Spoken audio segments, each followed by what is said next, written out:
கோழி கறி ஒன்று வச்சு காட்ட போகிறேன். பால் தேங்காய் பால் விட்டு வதக்காமல் செய்து காட்ட போகிறேன். அதுக்கு தேவையான பொருட்கள்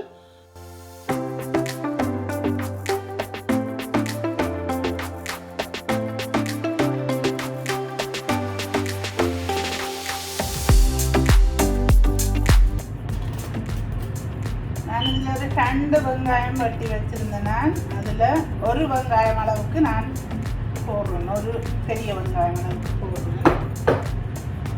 அதோடு சேர்த்து உப்பு 1 டீஸ்பூன் 2 டீஸ்பூன் ஃபுல்லாக போடுறேன். இதுக்குள்ள நான் இப்போ இந்த வறுத்து வச்சிருந்த பெருஞ்சீரகம் இதை ஆட் பண்ணுறேன்.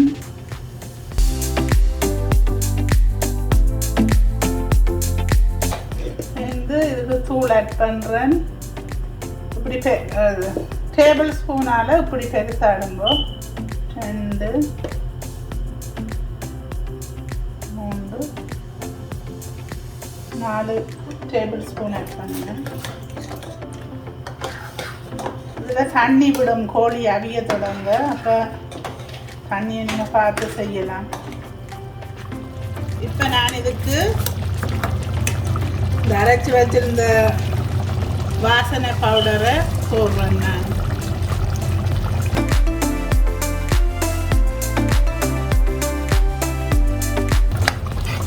இறைச்சி சிறக்குன்னு சொல்லுவோம். அதோடு சேர்த்து இறைச்சி வாசனை பவுடர் அதோடு சேர்த்து கருவேப்பிலையும் கொஞ்சம் வச்ச பச்சை மிளகாயும் போடுறேன்.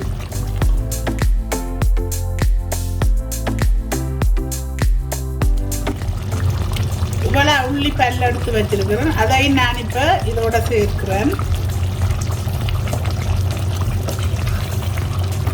அதில் ஒரு 6 உள்ளி பல் எல்லாமே டோட்டலாக அடுப்பையும் மீடியம் இதில் விட்டு இதுக்கு ஒரு 100 மில்லி லிட்டர் அளவுக்கு தண்ணி சேர்க்கிறேன்.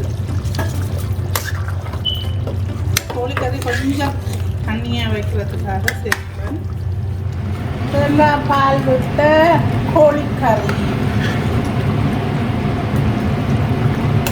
கோழியில் இருந்த எண்ணெயும் பிறந்து தேங்காயில் இருந்து இவ்வளோ நேரம் சமைச்ச காய்ச்சின மாதிரி அப்படி அந்த எண்ணெயும் பிறந்து நல்ல ஒரு கோழி கறி செய்து கொண்டு இருக்கிறோம். இன்னும் அது கொஞ்சம் பத்த இருக்குது. கொஞ்சம் பத்த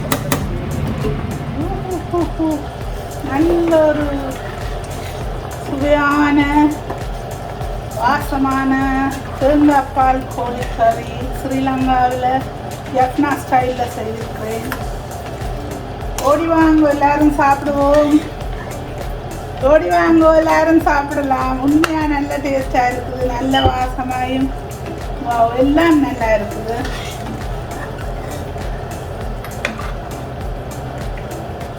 இதில் பாதி தேசிக்காயை நான் இப்போ ஆட் பண்ண போகிறேன். அதோடு இந்த கறி நாங்கள் முடிச்சிட்டோம்.